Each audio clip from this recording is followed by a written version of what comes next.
Okay, so today I'm going to show you how to add an associate into the master file. And I'll show you all the features and functionality that's part of the associate master file and the things that you do need to do for other things to take place in the system and some things that could be your choice. Some people do them and some people don't. But we'll just go ahead and get started with that. And then after I go through the associate master file, then I'll show you how to assign the work basket. So I'm going to go to my resources menu and my associates file. Now we call this an associate file versus an employee file or a caregiver file. Let me close this window down. Because it holds more than just your employees. It holds your administrative staff. It will hold your actual caregivers in the field. If you have contracted services with contracting companies, all that information is put in there. And if you have volunteers, so we just put them all under the umbrella of associates. So that's why we call it associates file. So I took the link from the resources menu to the associates file, and it presents me with the associate listing. And so this is the direction you would take in order to add the associate. So I'm going to select the Add Associate link that's at the top of the page. Now, when you're working in the system, you're going to see little orange asterisks that sit next to some specific fields. It's not next to all of them, but it's next to some of them. In this case, the little orange asterisk items are the minimal information you need to put in when you're adding an associate to create their master file record. Doesn't mean that the rest of the information here is not needed. You just don't need it to create the master file to start with. So let's go ahead and start entering some information. So I'll put in, got a question?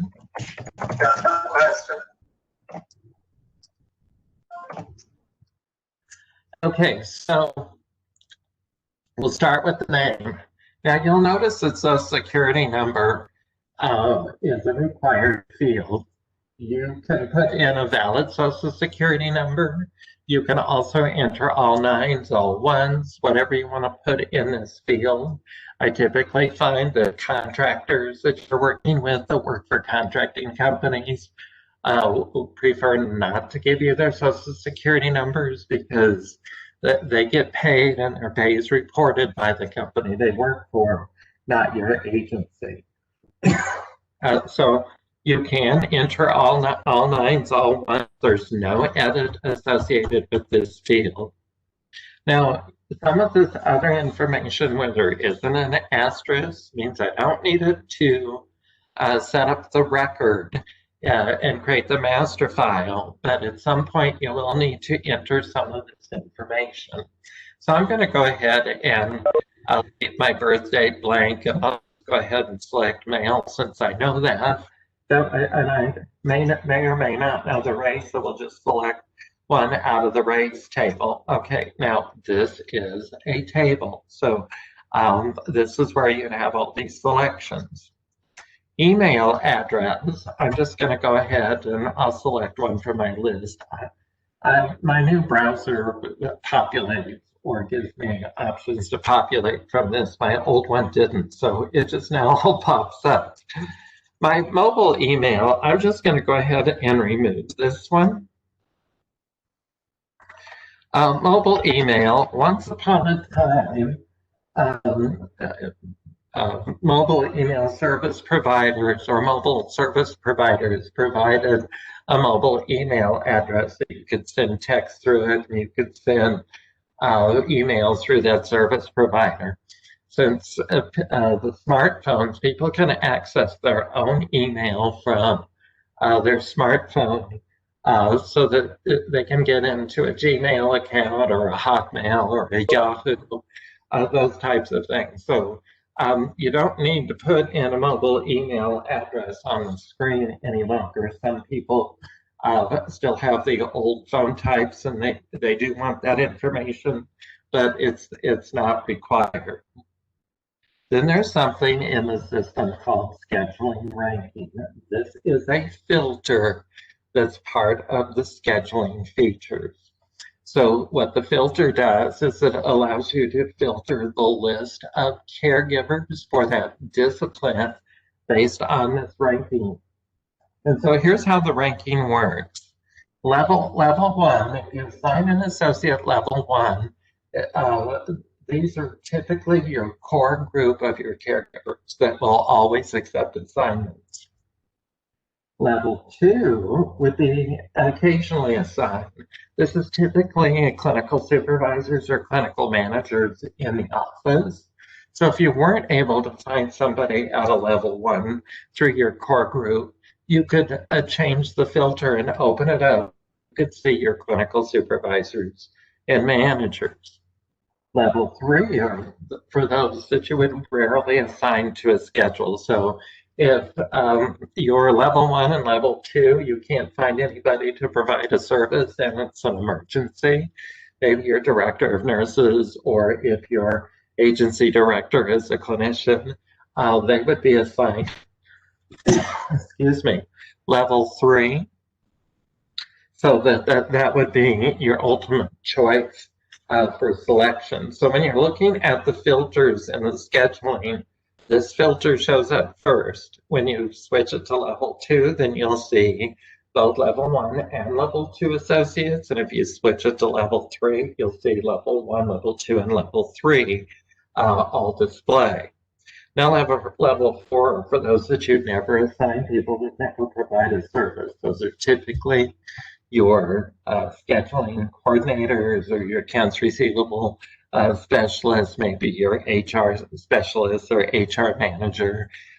You might have some other senior people that don't provide services that work for your agency, like a business office manager or an office manager that would never provide services. Those would be classified as level four. So I'm just going to go ahead and select one. Now I've got my classification.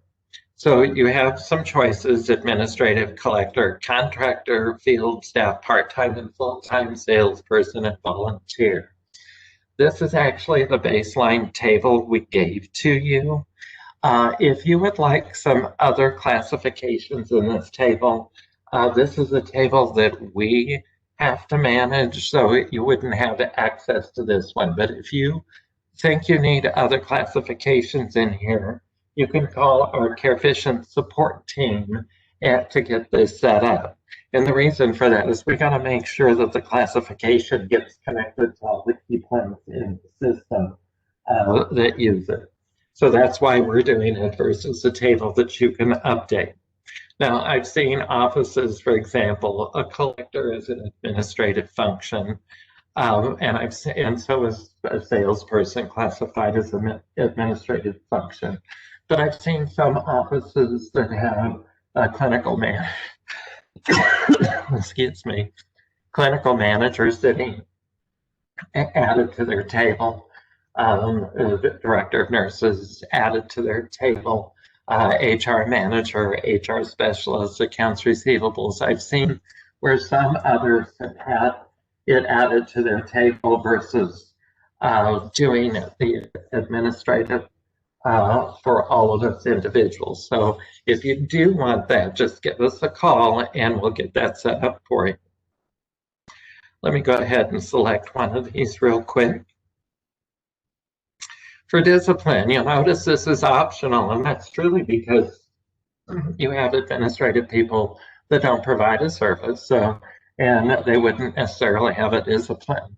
But since I'm a field staff part-time, I'm going to go ahead and select a discipline from the drop-down list. So I've got my discipline. Now you've got two dates on here. One's a hire date and one's a start date. Typically, I see these the same. For locations that have some office policies where they're providing benefits. They would like to work with initial hire date and a new start date.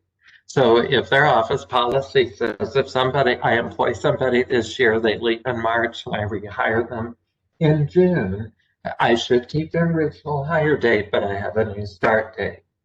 So that's the difference between a hire date and a start date. If you want them to have them the same because you have some other mechanism to keep track of that, then you could have a rehire. If you're rehiring somebody, you could have both the hire date and the start date as the new start date. For supervisor, I do believe we're converting all of your associates into the Careficient master file for the associates. I typically tell people to make sure that the supervisors and managers are in here first. So your supervisors and managers most likely will be in your table. This list looks at your entire associate master file. And so you just pick a supervisor that they report to. Now, home agency. I have access to multiple agencies. Your setup, you could have access to a home health agency and a hospice agency and maybe a private duty. They could be set up separately. Otherwise, there is an area within the system where you can have different agency types for the same agency. So I'm going to go ahead and select my home agency. This is the primary agency that I would report through. So if you do have multiple agencies set up, one of them would be the one that they primarily report through, and the other ones are classified as work agencies. For associate number, some locations put a cross-reference to their payroll system and or their HR system. I've seen some put both of the numbers in here. For the majority of payroll systems and HR systems, newer ones don't use the numbers. The numbering is kept in the background, so they work from first and last name and maybe social security number, some other feature. So you can leave the associate number blank. Okay, now there's one sitting out here for NPI. Okay, we have a question. We have different departments and different office locations. Where do we put administrative staff? That's going to be your decision, what you want them to primarily report through. So all it really does is when you look at the payroll reporting, it says these are the offices that they worked in. So if you had somebody that did a 40-hour week for administrative, you can list 20 of them for one office and 20 of them for a separate office. So, but that could be your choice. So I usually tell people wherever you keep the HR file is the office you want to set them up as their home agency. So, and if you do need some assistance with that, I can go in and look at your files and see how it was structured later on, and then I'll give you some ideas what to do with it. But I typically tell people wherever your HR file is housed is the home agency. Okay, associate NPI. Now, you know that you have to have an NPI for your agencies, and you know you have to have an NPI for your physicians. This is for caregivers. Now, most likely you don't have this situation, but there are some payment sources, especially contracted payers, that in order for them to reimburse you for any services caregivers provide, those caregivers have to have an NPI. So that means that if you do have one of those contracts, any caregiver that provides the service that gets billed to that payment source has to have an NPI, or the payment source will not pay you for that service. So those NPIs do go on the claims for those payment sources. So I typically do see this blank. I think there's just a handful of payers I've seen across the US that require associate NPI, and they're usually managed care.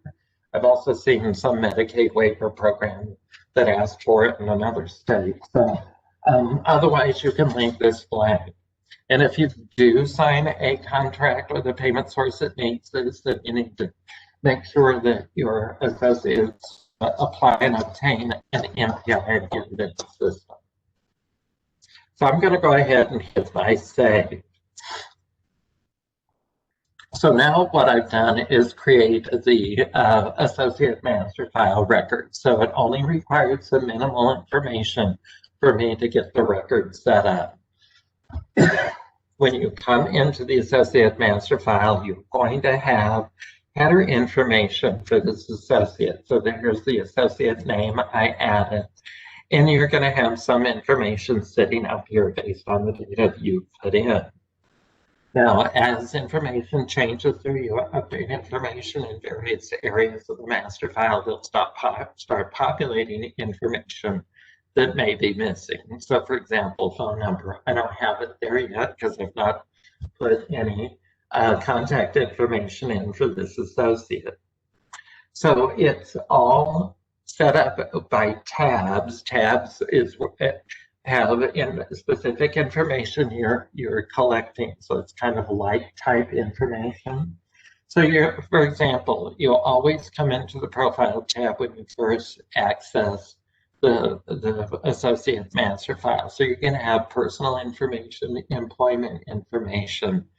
If when you're adding a new associate, you're going to have some missing information showing. Once you update the areas that require this information, they'll start dropping out of this list. Once you've put in all the missing information, then this whole section goes away on the screen. You also have your employment section. You can edit any of the information in here. So if their classification was field's got part-time, you can select the edit link and change it from part-time to full-time. If their discipline was set up wrong, let's say you assigned somebody a registered nurse and they were supposed to be an LPN, then you could change it. Same with hire dates and start dates. And if you do come up with a contract that requires associate NPIs, this is where you'd come to edit. Also, you can inactivate any associate that you have on leave of absence. You can also terminate your associates from here, and terminate will ask you if they're eligible for rehire or not, and you will also be able to identify the reason they're leaving your employer. Now, in some locations, their HR people also work with the scheduling. So there is a link here to reassign services. So if you had services assigned to associates in the future, your HR people could reassign these to other individuals. Other locations, their HR people don't touch this, and they have scheduling coordinators. So if you have a scheduling coordinator who would not have access to the HR system, this same link to reassign is on the homepage. So you'd be able to see that, and your scheduling coordinator could go to the homepage and reassign those scheduled services for that terminated associate to one or more individuals. So that's what the reassign link is sitting here for, because people in HR that do that can just quickly, after they terminate them, go and reassign them. Now, sitting down at the bottom of the screen is where you identify your home agency. The home agency has the check mark next to it. If you do have more than one agency, you'll identify which one's the primary agency, and you can identify the other agencies they work in. Now I'm going to open this up because I want to talk a little bit about teams and territories. Okay, now this is my home agency. So your home agency is going to be highlighted and I'll have home in parentheses. So for teams and territories, teams, I find small locations don't use these. I find larger locations that have more than one clinical team, so you can have more than one clinical supervisor or manager that oversees a group of patients and a group of associates or caregivers. I typically find that's how teams are set up. Now, mine are broken down more generic for a central team, a clinical team, an east, the north, the south, the therapies, and west. What I have seen more often is that you have 3 clinical supervisors in your office, that their names are here. Instead of team 1, team 2, team 3, you can see Sally Joe, and you can see Mary, and you can see David, and so on. So you can see that you could add those to the table for your team assignment. This is set up, and this is a table you get to manage. It's under lookup tables. Since teams are used in more than one area, it sits under the general support tables and teams. So if you plan to use teams, then you need to set up your table first to do that.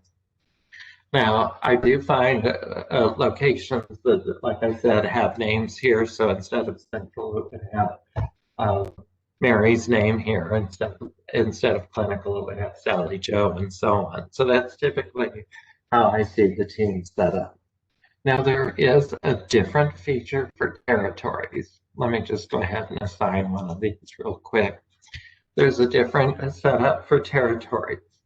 This one I do highly recommend because territory assignments help you improve your associates' productivity, as well as possibly decrease any of your direct expenses for associate payroll.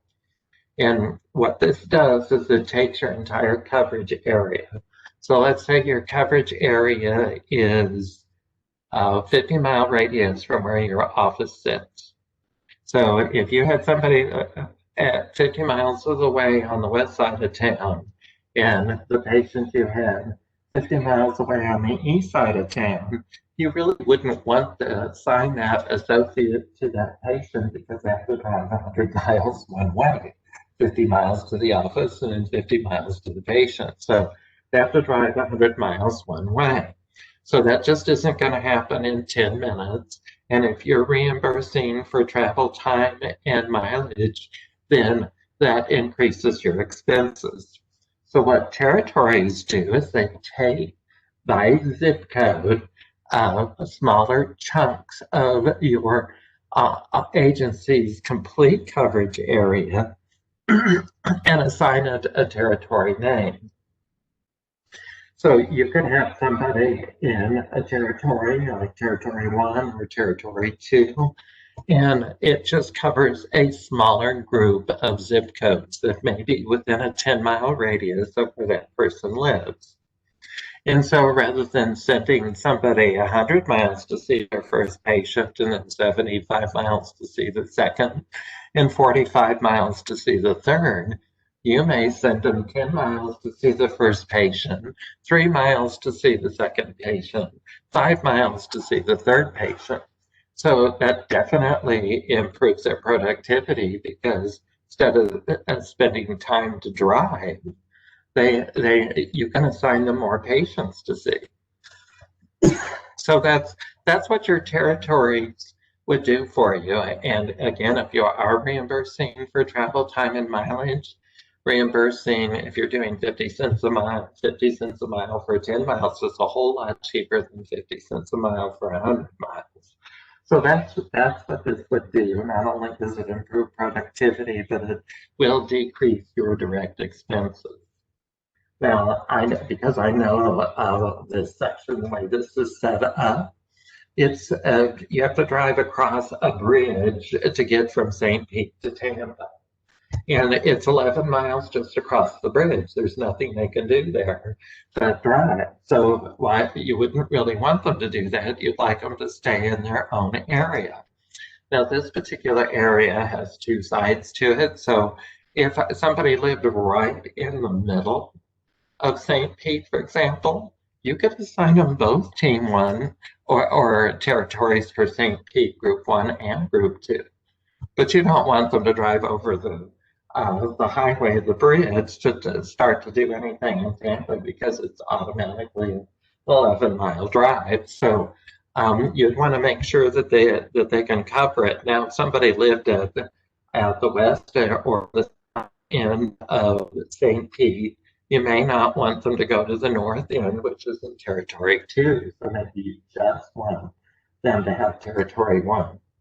The nice thing about assigning the territories is you could duplicate a zip code for a territory. So the same zip code could be in two territories because they sit on the edge of both of them that you've set up. So that's the nice thing about territories. The territory assignment, it sits under your settings menu. It's in your organization, region, agency setup. And it's on, you want to select your agency. And then once you get the agency screen up, then you want to select the territories tab.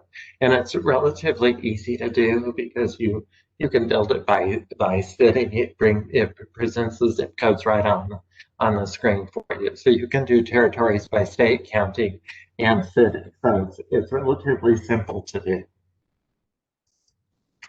So once I've got my territories assigned, I'm going to go ahead and hit my save. I have a question. I assume we set up territories in the table section. Territories get set up not in the lookup tables. The teams are in the lookup tables. Territories are under the organization, region, agency option. You will select the agency out of the 3-tiered directory. And then once the agency pops up, then you would select the territories tab. It's in a different section, so it's not tables. Okay, is this a limited field? Can we add as much detail in the description as we want? It is limited, but I'm not sure if it's 50 characters. I think it's 50 characters, but it is limited. Okay, so the next question is, so this territory crosses over to the patient table and read the patient's zip code to make the appropriate assignment. That is correct. So the territories are looking at the patient's zip code where you'd be providing the service. And it will help you with your best choices for scheduling. So that's what it does. So it says this person's in the same territory, they're a good match. This person's not in the same territory that the patient's in, they're not as good a match. And so scheduling will tell you that, and you'll see that when we get into the scheduling application, what the difference is between a good match and one that's not as good a match. The nice thing about this is you can still assign somebody to a patient, even if they're not that good match. So it will happen because you'll have an emergency situation and you can't find somebody within the patient's territory, then you can go outside the territory and look at those that aren't the best match to assign. So you will be able to do that. Okay, so I've assigned my territories, so you see these, and I assigned a team. Now, this missing information section, sitting at the top of the screen, there's this little icon, and if you hover over it, you'll see all the same missing information that's listed down below. And so this information that's listed here, these are actually links to take you where you need to go within the application. So if I select missing payroll, for example, it takes me to the Payroll tab. If I select missing pay rates, this takes me to the Pay Rates tab. Some of these others, like address and so on, takes me to the Contacts tab. If I'm missing birth date, it just opens up the screen because you're already on the tab. So it just opens up this screen. And so I said I'm missing birth date.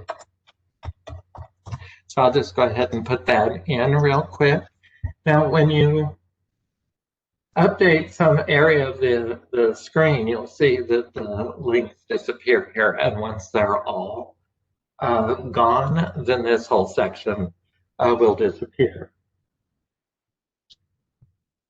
Okay, so I'm actually going to go to the Contacts tab, but you'll see it says it's missing address and phone number. That's on the Contacts tab. And so you'll be able to add multiple addresses for the associate. And so I'm looking at my address type. So let's go ahead and add a home address first. Sometimes it's helpful to have some of this pre-filled in my files for me, but should be typing this in.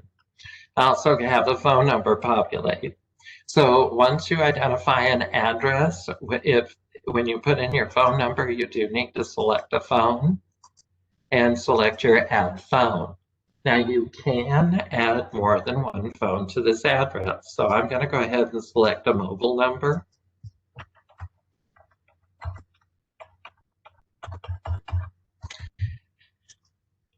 And I can also add a fax number. I don't typically see a work number added here unless it's contracted services. You would have the associates, maybe their home phone number and a mobile number. But if they're working for a contracted company, that's where I might see the work number, because typically they're not working for 2 and 3 and 4 agencies that you'd call one. Okay, when you're including a phone number, even if you only add one, you want to make sure that it's checked as preferred. The reason for that is there's some screens and some reports that need to know that it's a preferred phone number, or the field could be left blank. Or if you were looking at a pop-up that has the demographic information and you have multiple addresses and phone numbers, you won't know which one's the preferred because it doesn't highlight them on that pop-up. So once you enter your information, just hit the save. Now, if you want to enter other information, you can select this. I'm just going to go ahead and put in a mailing address real quick. Let's grab this one. Okay, don't necessarily have a phone number with a mailing address. Let me back this out. Haven't got quite used to that selection yet. So I'll put in my mailing address. I'm going to type a number, and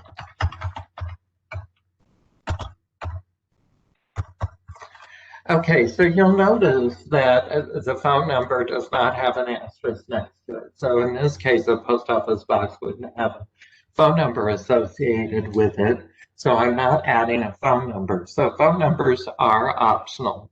But what I will tell you is if you do not have a phone number, at least a mobile or a home number or some phone number in for an associate address, if you don't have one in there at all, you won't be able to assign them to a scheduled service, because the expectation is that if you need to call them, you need a phone number. Okay, so I'm going to go ahead and hit this save because I don't do this for mailing address for a post office box. And again, you can add as many as you want. Also, there's one for emergency contact.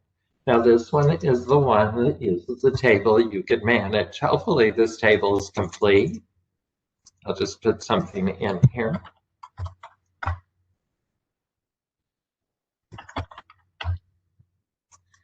And I'll do just a mobile number.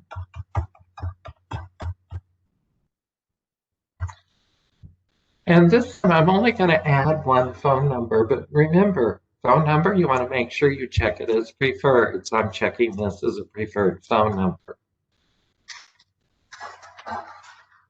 And so when you're looking at these screens, preferred phone numbers, you know they're checked preferred if they have a green check mark next to them.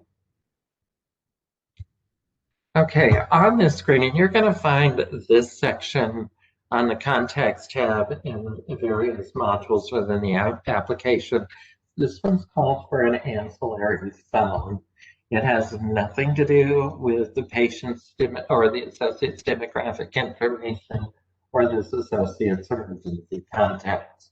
And so I typically do see this left blank.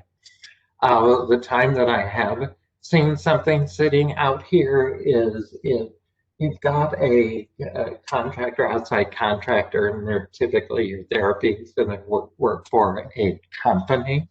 I typically see that company's phone number here, excuse me, and the name of the company.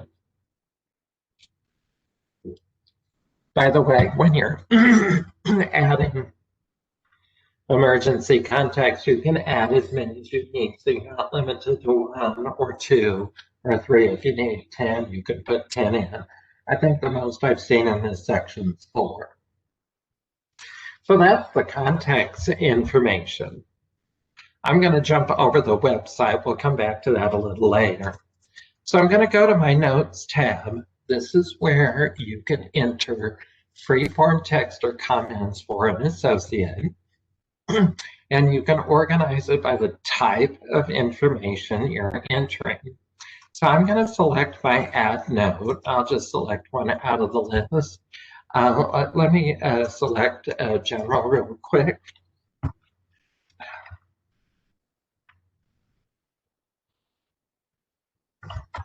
I'll just put in may consider or full-time associate. I'm sorry, it may consider becoming, makes more sense. And hit my save. Now I can add another one. I'm going to add a scheduling note as well.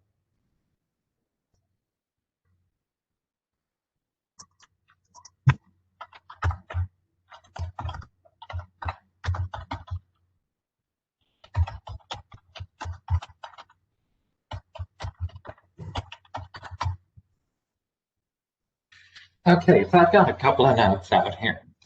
So when you're putting in notes, like I said, you can organize them by the type of information you're putting in, and this is all free-form text.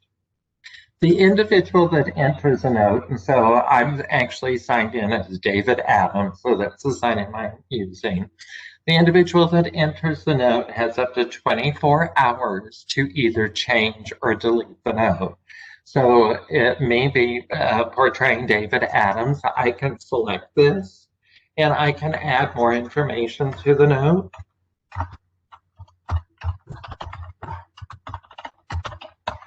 Or I could delete it if I chose to delete it, because this is where the delete option is. After 24 hours, it becomes a permanent part of the record on the Notes tab. So you're going to have situations like this whole scheduling piece. You may have a note in here for scheduling that says, for the next 3 months, I cannot work weekends. So that if you needed to end that at a certain point, then you can move it or put it in as inactive. So there's a little icon that sits in front of each note. So if you select that icon, it will automatically put them in the background. So after a while where you won't be able to delete them, which is the 24-hour time frame, you can mark them as inactive, which puts them in the background. If you need to get back to that note for some reason, you can check the show inactive and hit your search, and it brings it back to the screen.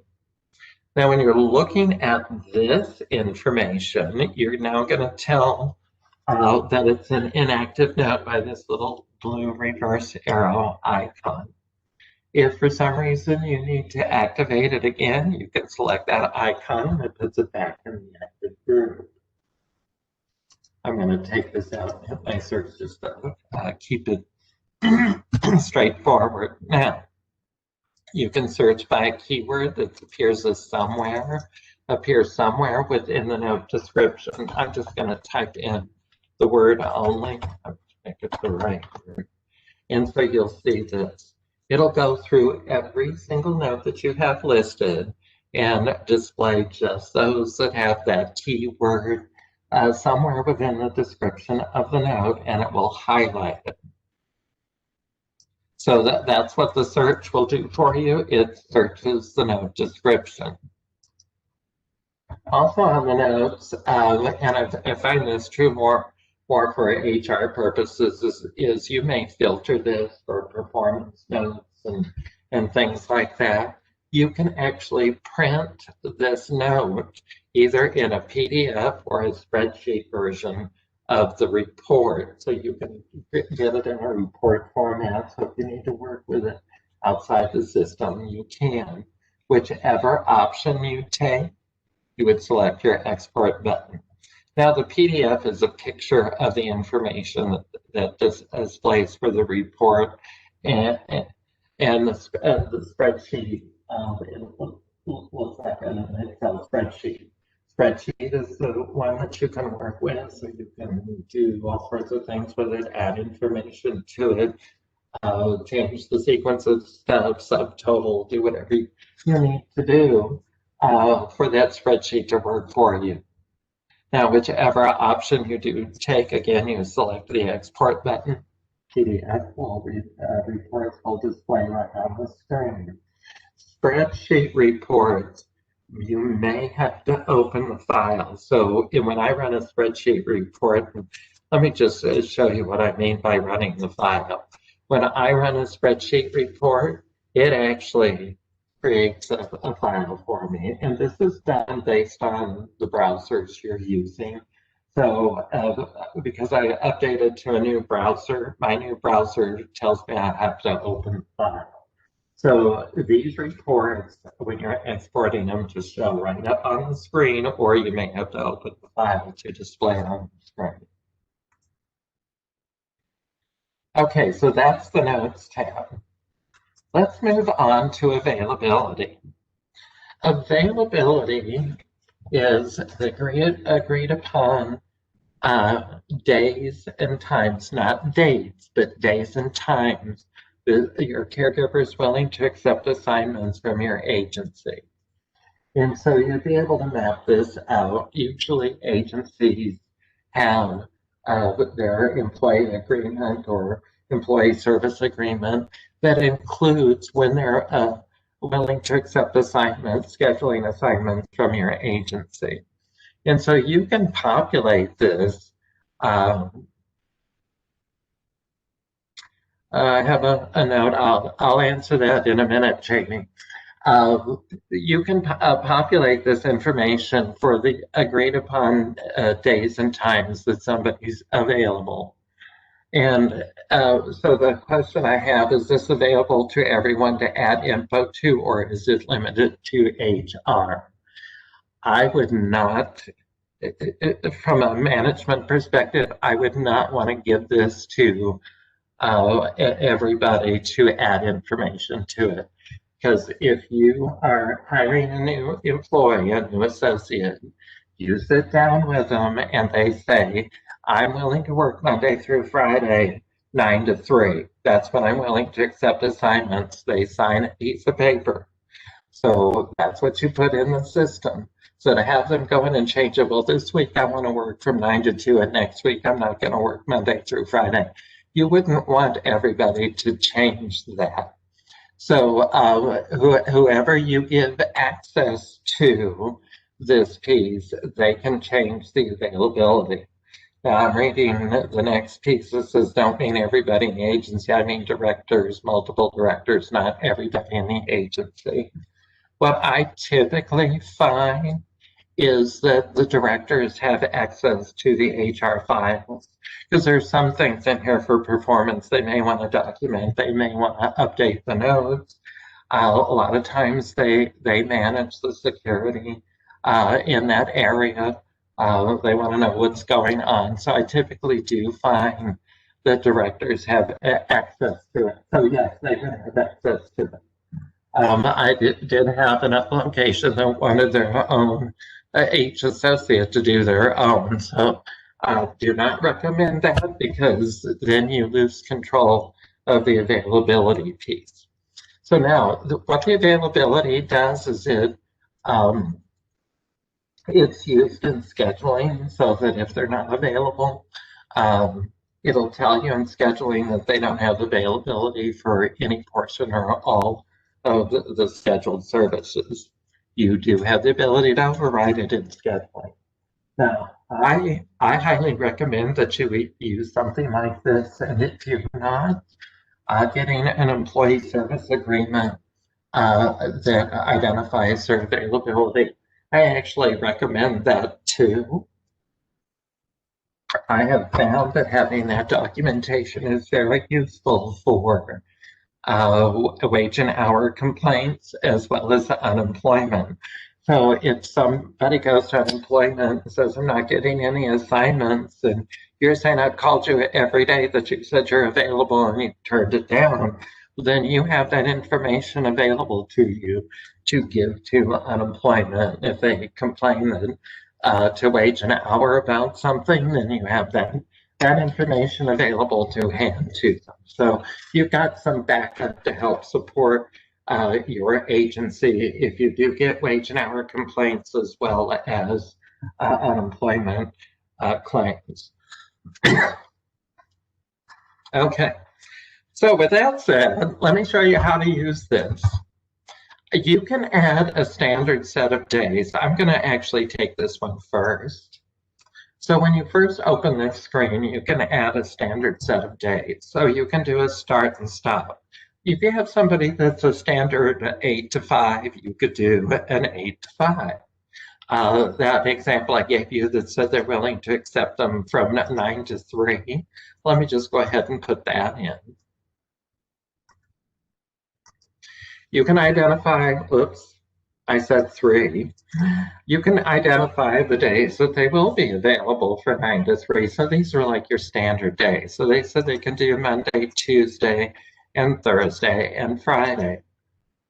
So you can quickly get this in the screen. So I select my ad, and it populates my screen. I think it's this. Let me get rid of this one. So it populates my screen with that availability I just put in.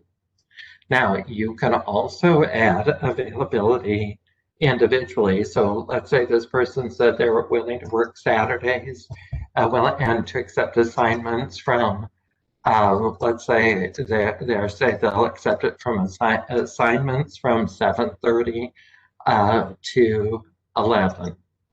And then they say in the middle of the day, I can't do this, but later in the day, if you need, I'm willing to accept assignments from 5 to 9. So here's 5, and we'll go to 9. Oops, wrong 9. Okay, so I'm putting this on Saturday. So you can do these individually, and you can split up the times using that option. Okay, so you see all this information in the screen. Now, when you look at this, we show the core hours, 8 a.m. to 5 p.m. If you need to see the 24-hour day, just hit your show full, and now you can see it. So this, they said 7:30, and it goes from 5 p.m. to 9. So you can see the full thing. To put it back in your standard 8 to 5, just hit the show 8 to 5 button, got it back in the standard 8 to 5 format. Now, a couple other things when you're working with this, you can delete something. So if this person, let me take this one out. This person says that they can't do this any longer, and they sign something, just select this on the screen and delete it. So that removes it out of their standard availability. Okay. Now, you could also have on a specific day, if this person says they can't work Tuesdays any longer, but they can work Wednesdays, same time, you can actually just drag and drop it. I don't know why this is doing this. I was in it earlier with no problem.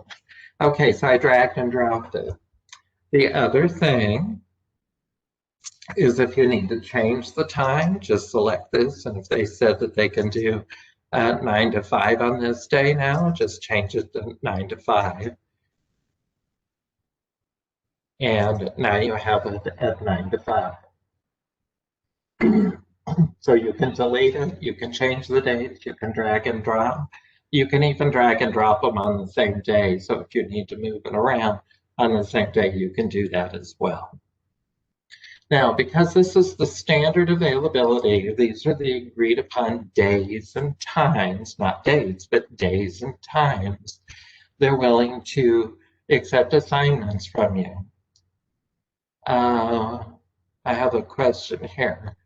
What availability do you enter to accommodate for weekend rotation schedules? So 1 week and a month, not every weekend. I will show you that piece. It's actually, I'm doing it next.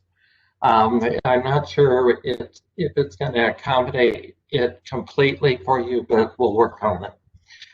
Okay, so I'm going to go to my override availability because there's going to be times that you need to bypass their availability. So I've got the ability to say they're unavailable for a specific time frame when they said they were, and I've got where they're available, and I can change it to available, and I've got it where I can move it to unavailable. So let's say this associate called and said, I'm going to take a vacation starting in April. So I'm going to enter my April day. And that's that they're going to be gone until the 15th. So I'm going to put in for 15. Now, since these are entire days, this goes from 12 a.m. to the 1st to 11:59 p.m. on the 15th. And you can put it in your vacation. Now, this is where you can, a lot of locations where they do have rotations, they can do once every other week. I've found people that are on call every other week, so you can set this up for every other week for the days and times you've put in. You could probably also set this up to extend it on whatever day they're supposed to do it. So if this person said they weren't available on if they're available on Tuesdays and they can't be for a specific time frame, then you can check the Tuesdays. So to answer your question, it's 1 weekend a month and not every weekend. We would probably have to play with this screen to see if we could do this monthly versus bi-weekly, but right now we don't have something that would break it up for the month. So this is what you've got, but I will certainly make a note of that for a possible enhancement. Monthly availability. I know you could do it every other week to get this set up so that they would be on call and they're rotating.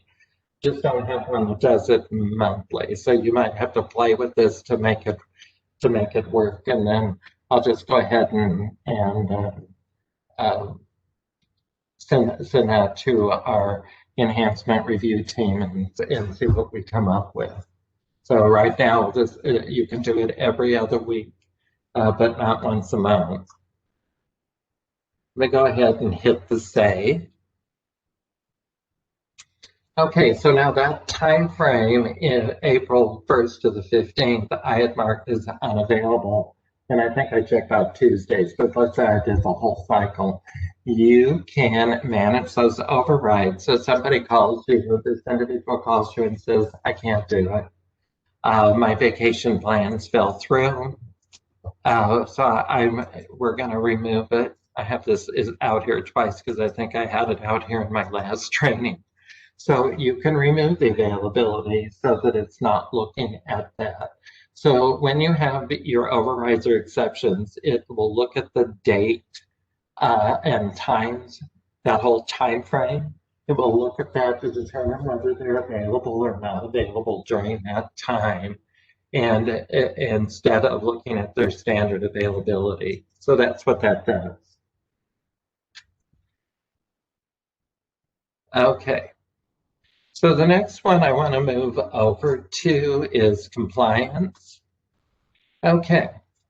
So I have a lot of compliance items set up. I have some employment requirements and I have some medical requirements. Also license information, and you can add skills. Now you can update each one of these individually by selecting this little plus sign. And in this case, this was, I only need a date completed, not a renewal date. So we'll just put in 115.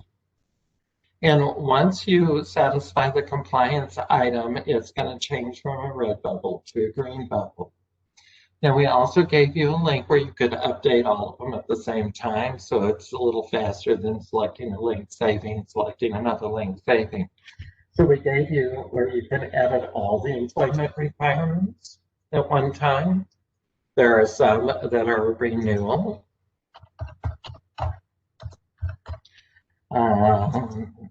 Whoops. Yeah. Okay, so you have some that are renewals, and we'll just put in, and this one is the annual date, 1, 2, 3, 1, and so on. So you can update all this information at one time. This is typically very helpful, especially when you bring on a new associate, that you're able to document all of this relatively quickly by selecting this link. So let me go ahead and hit my save, and so all of these, the compliance items, have been satisfied for this associate. Compliance for medical requirements, you had the same link to update all of them at the same time, and some of them are completed versus others are renewals. Now, when you're working with compliance items, like for example, this one that I did put dates in, if you need to edit it, you can just by selecting the edit icon to make a change to it. You also have one sitting out here for the I-9 renewal date. Now, this is for your individuals that aren't U.S. citizens, have to have an I-9 renewal. And so if this associate doesn't need one, you can mark it as not flagged as not needed. And so you can see I've met the compliance requirement, and because I flagged it as not needed.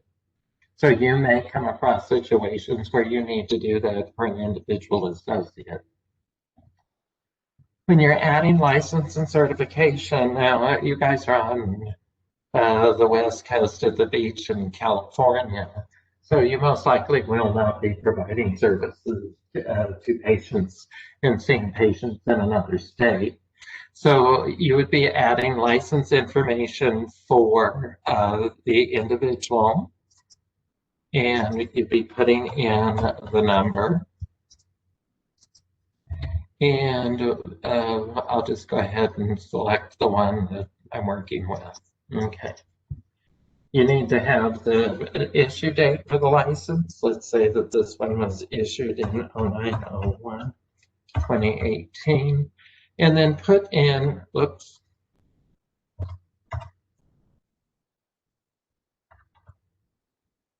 And then put in the date that that license expiring 09/01. Oh, it's this one.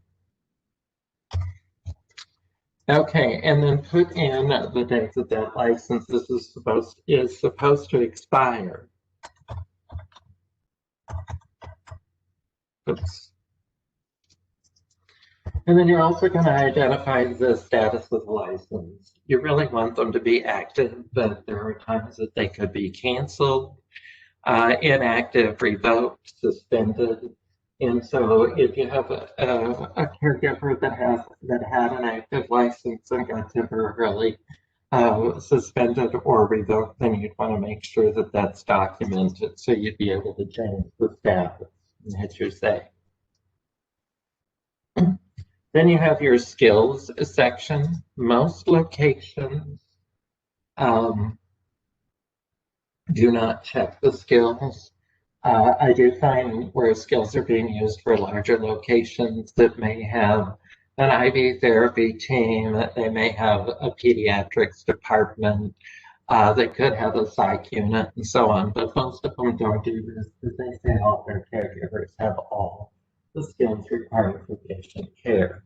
But if you do need to identify skills, and you could identify them, so if this person may be a wound care specialist, which takes care of a severe complex wound versus the rest of your clinical team will do wound care, wound dressing changes, and so on. But this is when there's severe cases, then you need to have a different person that does wound care out there. So you could identify this information in the table.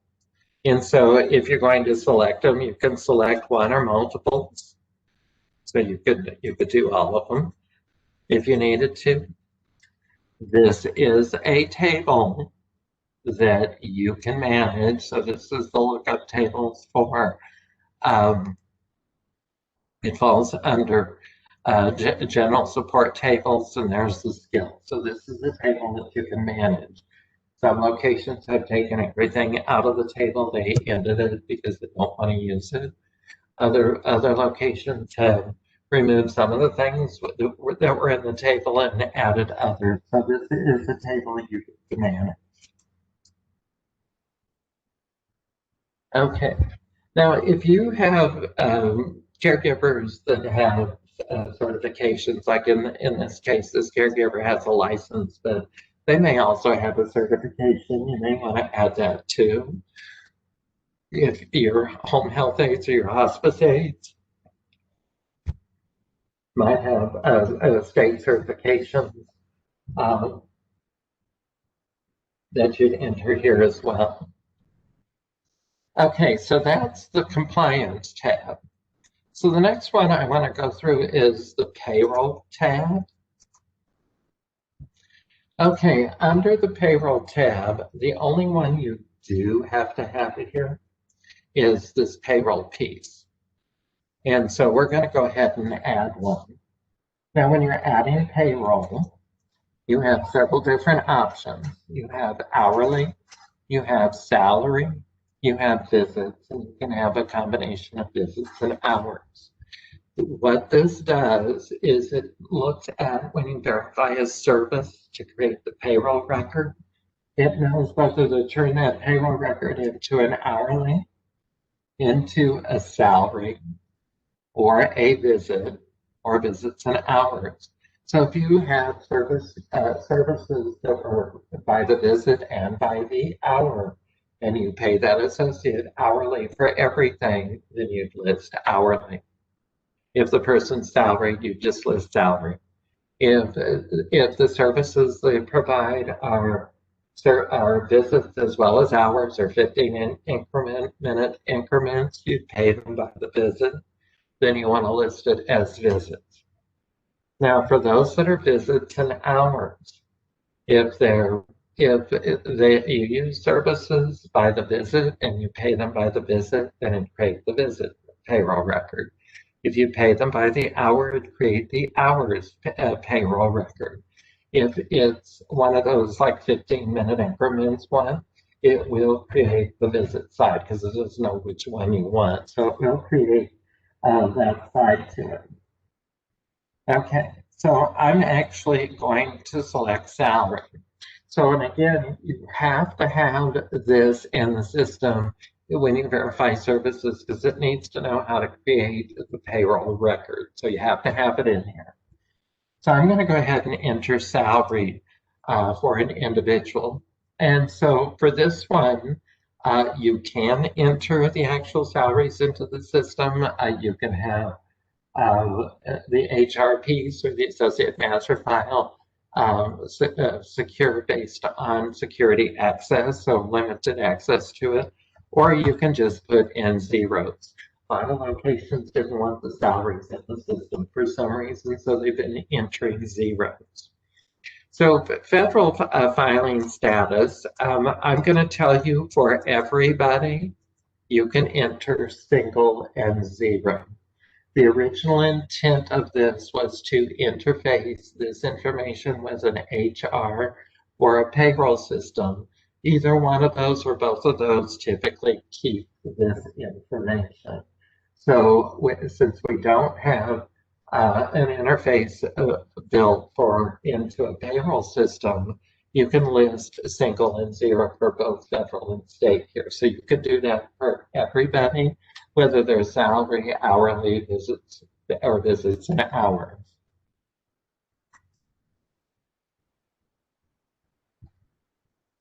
Okay, so that gives me that information. Payroll deductions. Since your payroll system typically handles all your deductions, like if you deduct for cell phone information, if you provide cell phones and deduct a portion of that from them, or they have some type of garnishments or 401k. Most payroll systems keep track of all the payroll deductions. You can enter them here.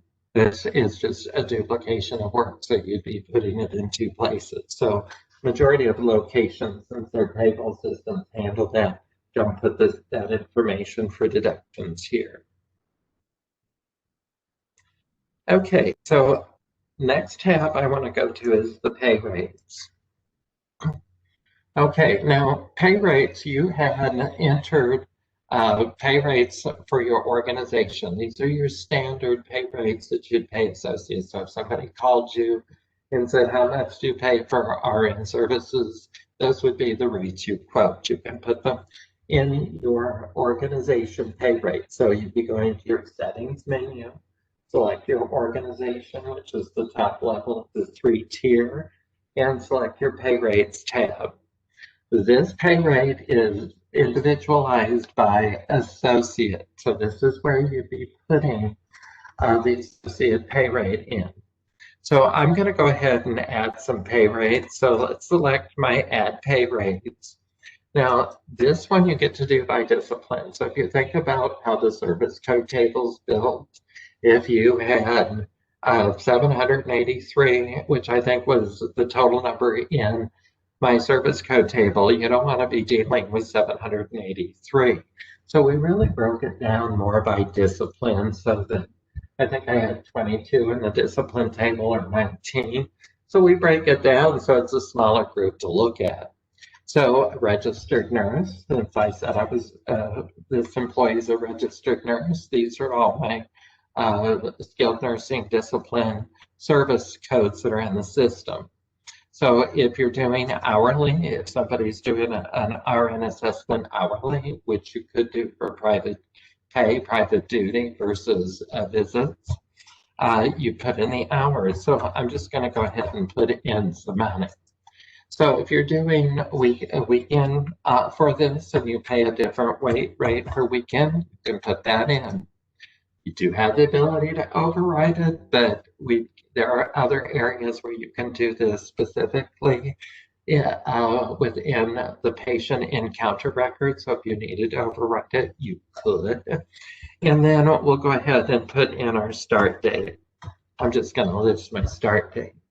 RN assessment visit, let's say you pay $150 for that assessment visit, and you pay $160 for weekends. And my date, I'm not going to override it.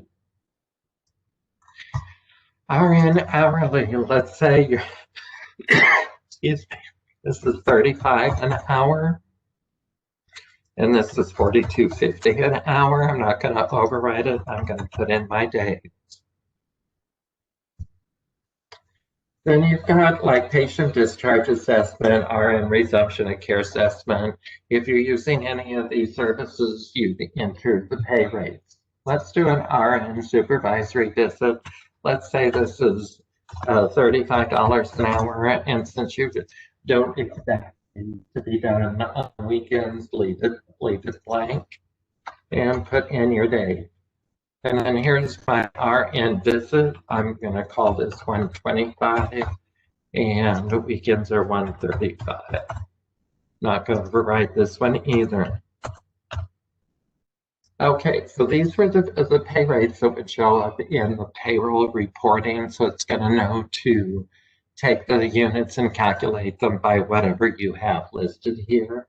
If you've got somebody set up that's being reimbursed or being paid by the visit, it'll calculate the unit of 1 times this rate. All you have to do is hit the save. Now, if you increase their rates in July, for example, of this year, then you'd come in here and add the new rates with an effective date of July 1, and it'll end the previous rates that you had out here as of June 30th. Now, when you're adding rates, you might want to go ahead and add your pay-only codes as well. So if you're reimbursing for any of these items that you have set up for your pay-only, then you'd want to put it out here.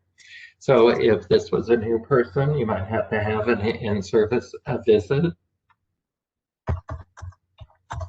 And you probably don't do those in-service on the weekend, so you don't want them to go.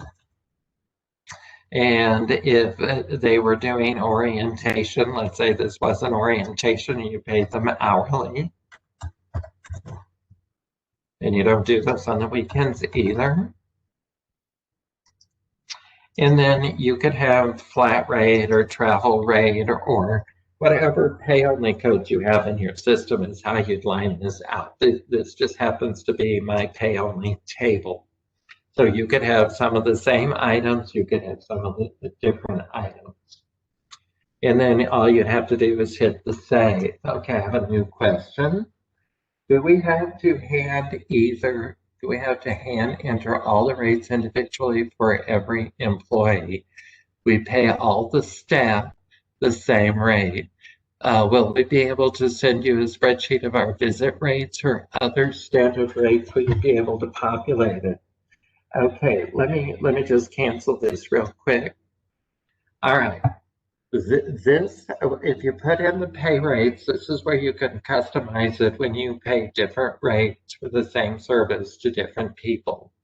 There are locations that do that based on length of service with the agency, their skill set, and so on. In the organization master file, I haven't done the docs yet, but let me back out of this and I'll come back into this screen. In the organization master file, when you set this up, you have your organization pay rates. But if you have them all entered here, but not at each individual employee, then it will list them all here and it'll use these pay rates.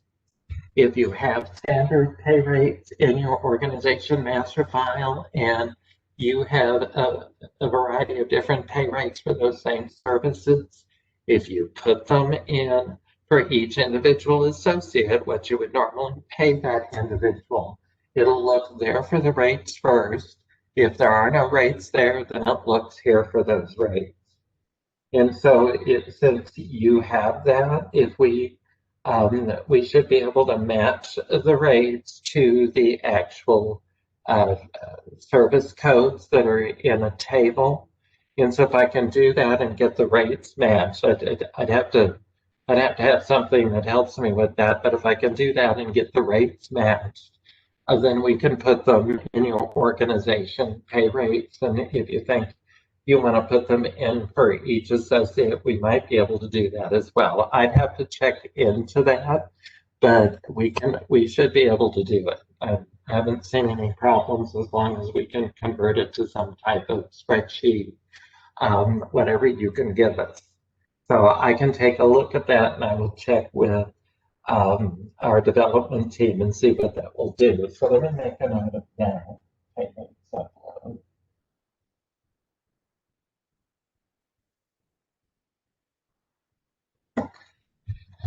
Okay, so I'll check into that. All right, so let me get back into my associate master file record, and then I'm going to finish up the one I was working on. So I'm going to search for it, and it's this one.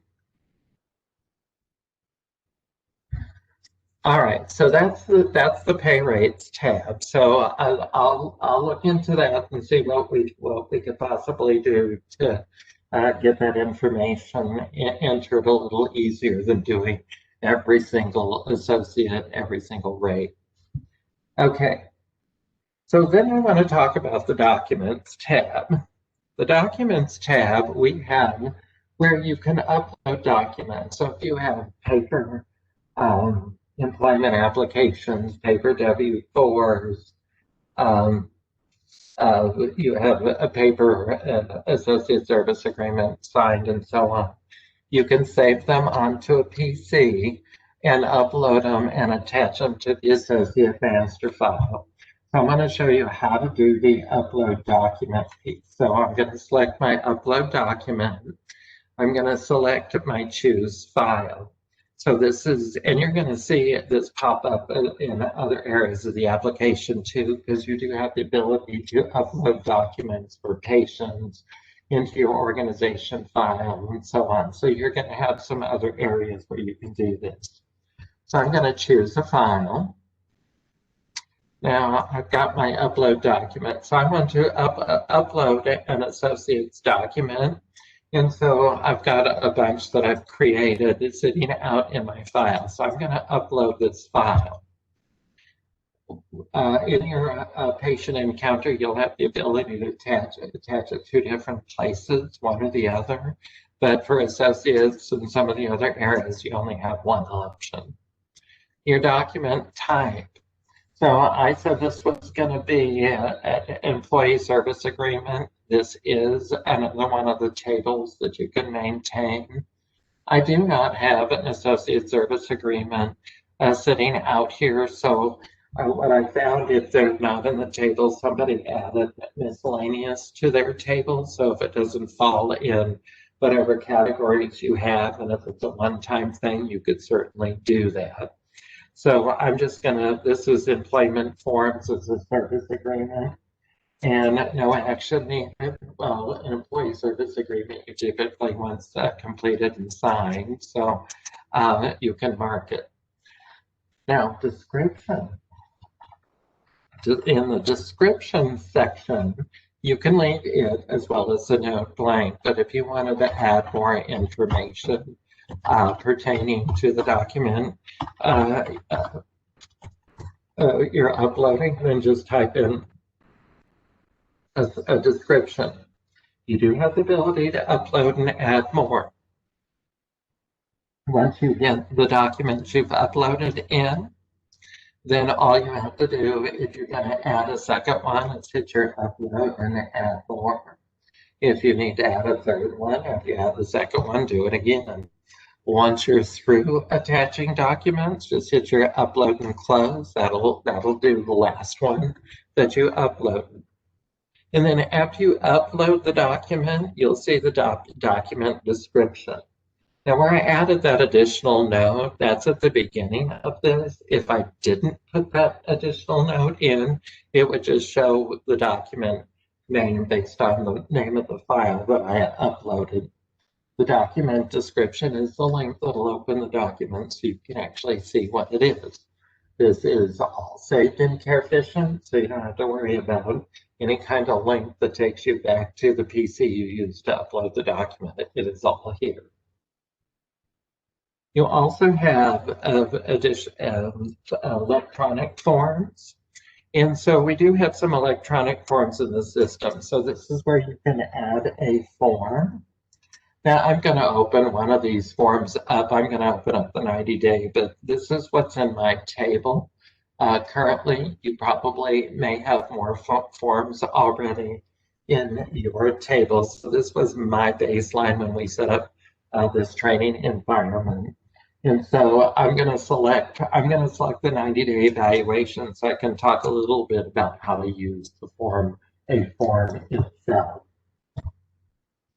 So once you select the form you want to use, it's going to display on the screen. You're going to have sections in it, and in the case of like a service agreement, it may be something that you're going to give to the associate for them to review versus things where you need to put in some type of response. And so, for example, these are questions or items where you need a response for this item. When you see radio buttons, that means it's only one response. If you select the wrong response, just check the right one. And so you're going through this, just make sure you check the right one.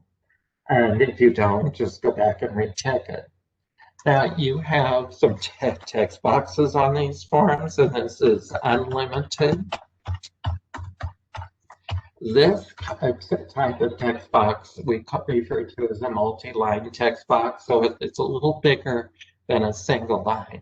This is a single line text box. This is a max of 250 characters.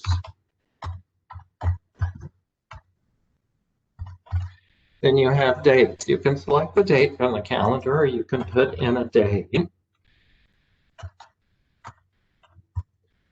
Employee comments can be entered. Again, this is multi-line text, so it's unlimited.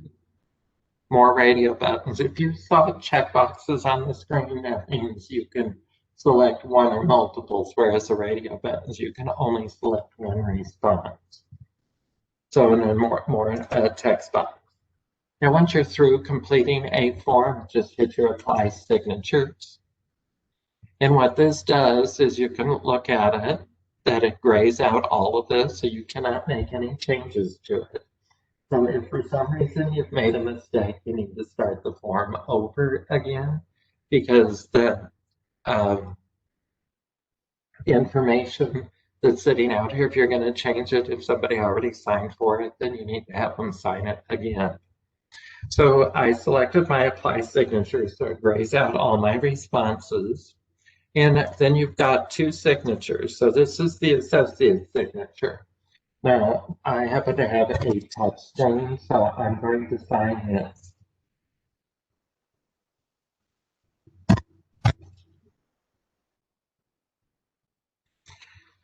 Okay, and that's going to accept my signature, so now it's been signed. Now I've got the representative signature. This is your agency's representative. Okay, now because I've signed something before as an agency employee, agency representative, my signature I could save, and it keeps it in Careficient, so I can use it in the future because it's connected to my sign-in. So I am signed in with David Adams. So this was my signature that I signed previously, and I saved it so I could use it in the future. So you can have somebody assign the screen. So this will happen the first time that you need to put a signature in so they can sign the screen if they have a touch screen. You can also use what we refer to as a digital imprint. So I'm going to select this use. This gives me the digital imprint. This does come up with an attestation statement, no matter which signature format you use. So that's the digital imprint. You can also have the associate sign a piece of paper and scan and upload it as their signature. So if you want the likeness of their signature versus them signing the screen and saving it, or the digital imprint and save it, then you can go that route too. And they'll have an attestation statement. So the key to this is don't share your ID and password with anyone, because if somebody else signs in with your ID and password and they sign it, they do something that signs a document with your name on it, you're still responsible for it. So just keep that in mind. That's a good reason why you would not want to share IDs and passwords.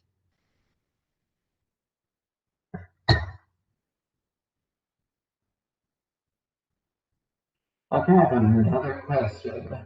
Can you think of an instance in which we would need to keep hard paper copies of documents versus adding them into the electronic record.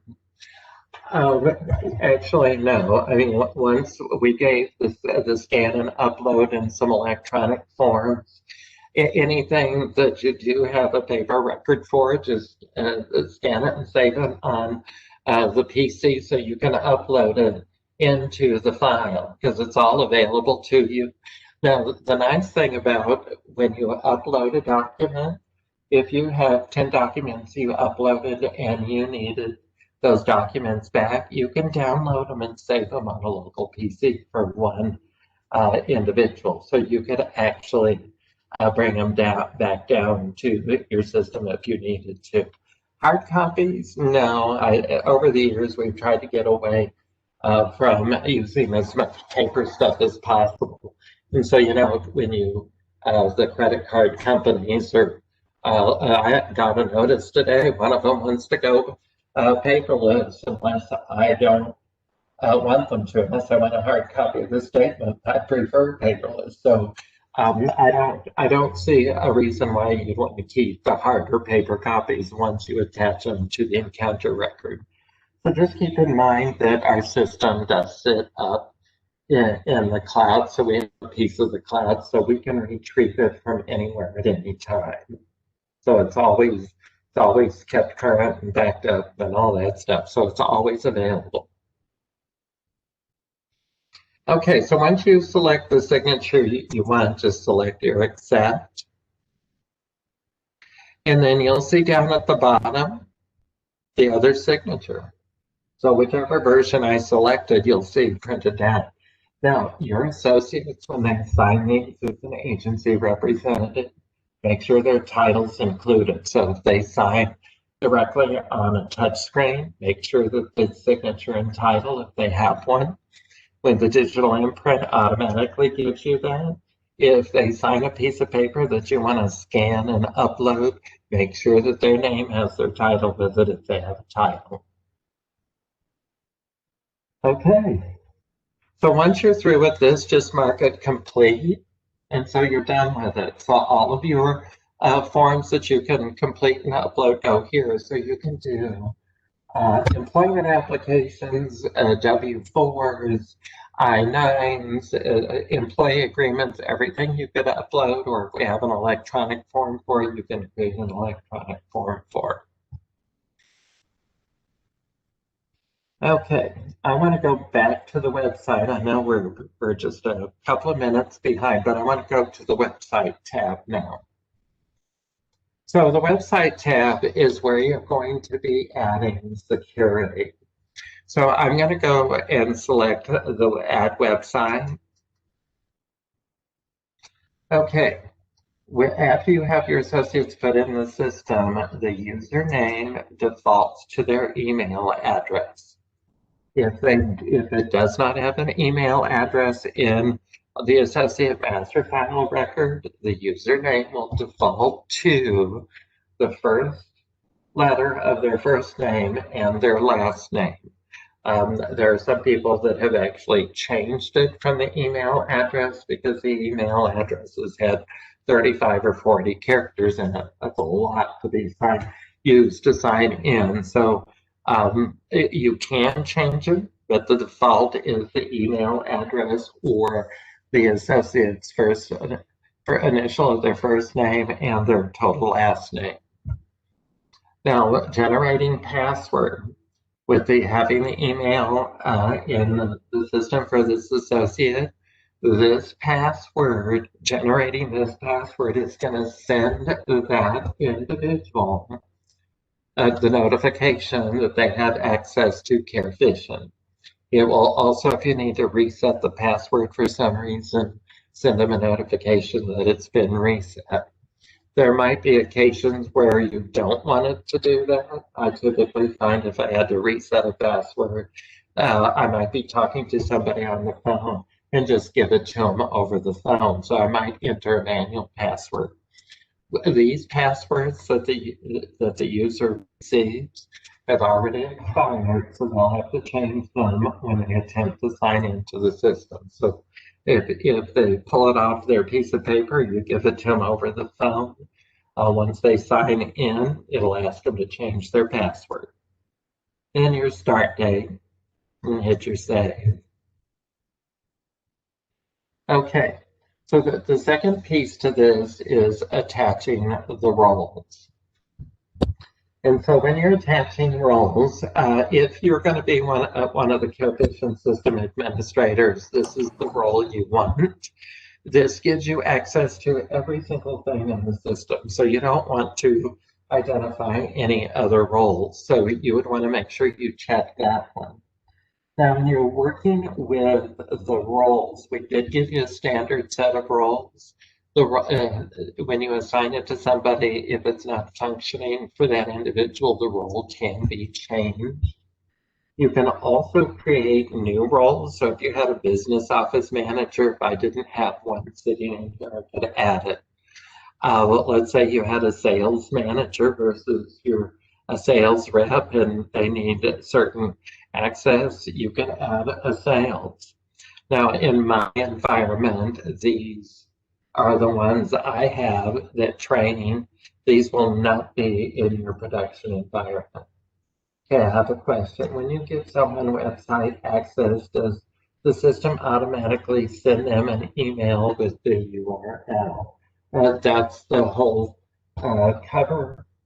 That's the whole cover of email that it sends when you have it generate the password. It sends them an email. It does not have the URL in it. There's been some debate over whether we wanted to put the URL or your organization code in it. And we may end up changing that so it has all of the information in there because you have to change the information anyway for your password. So right today, it doesn't tell them the URL. When you hire somebody, you could probably just hand that to them or just let everybody know in a group distribution email that this is the URL access to the system and this is our agency's organization ID. So we were trying to control that letter and have it be as secure as possible. So we have not included it, but we've been talking about it. Okay. Now, when you're working with these, you do not want to go through and say, okay, this person needs this person needs this, they need this, they need this. You don't want to be going through and assigning all this multiple access. Some of these limit or do not allow access to certain areas of the application and others do. If you go through and assign quite a few of these to individuals, they could wipe out the access that somebody should have, or they may include access that maybe they shouldn't have. So you don't want to just go wild with assigning access. Couple of things for sure. I'll show you this. You should have the 2 point of cares. So there should be one where it's a point of care view only access to the schedules. That means that they cannot make any changes to the patient scheduling. There's also one called point of care clinical with patient scheduling. This allows people access to change the patient schedule. You do not want to assign both of these to somebody. It's either one or the other. This one, when it's for a point of care clinical with patient scheduling, I typically see this one assigned to your clinicians, your professionals. Whereas, because they typically can manage their own patient schedules and make changes to it. This one would be more like for your paraprofessionals, your hospice aides, volunteers. You don't want them changing the schedules, but they should at least be able to see them. And so that gives you the view access. So it's either one or the other. Now, in this one, you can give this a person, so let's say you have a nurse that also, your nurses also do the quality assurance reviews, so you could assign them those too. We do have some on occasion. We might have an LPN that has the clinical and they might be the scheduling coordinator, which could give them another piece of access to the system. So you could assign those, but you just don't want to go wild and assign them all.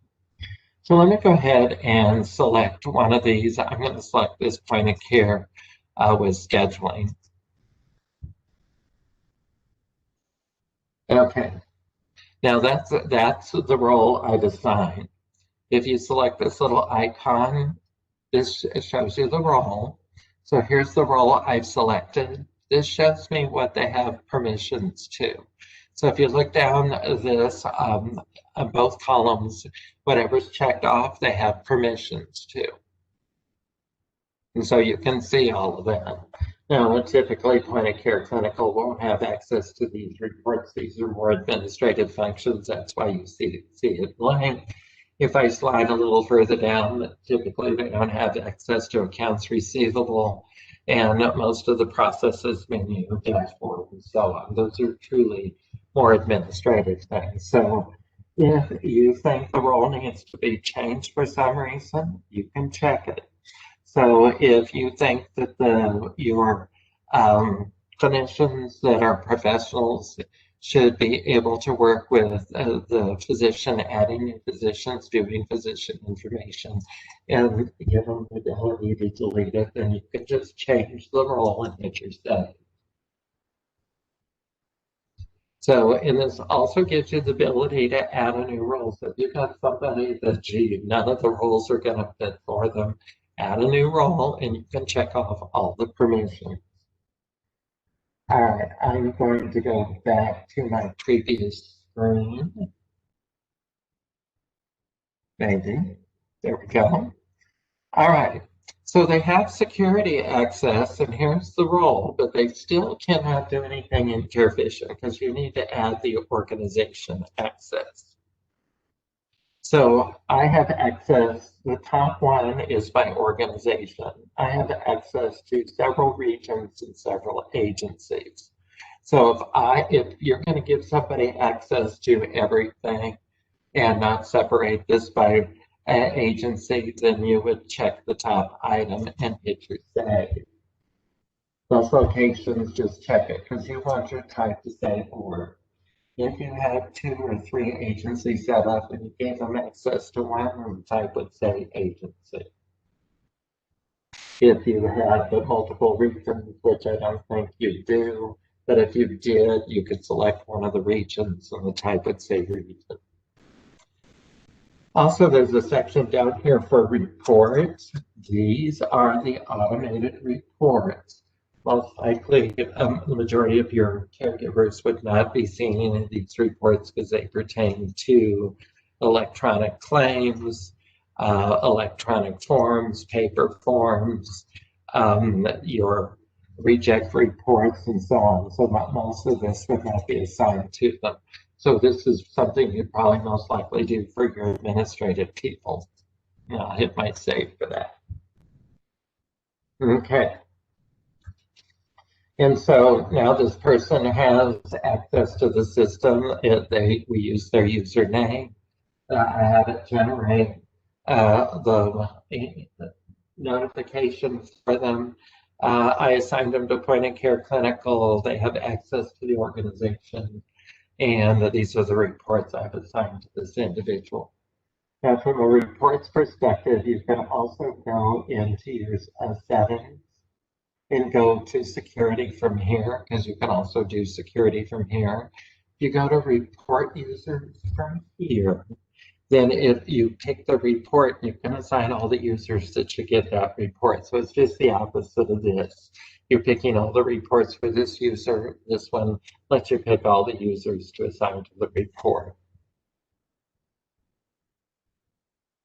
Okay, we're about 15 minutes after our time. The last thing I wanted to discuss was WorkBasket. So I don't think it'll take that long because it's really just telling you how to assign WorkBasket. If you want, we can continue, or I can put it in the beginning of the next training. So let me know what you'd like to do. I think we need to wait and grab that tomorrow. Okay, not a problem. Sometimes this happens when I go through the associate master file. So it does not take that long, so I can put it in right up front. So we'll cover that piece tomorrow. So do I have any questions about anything you've seen today?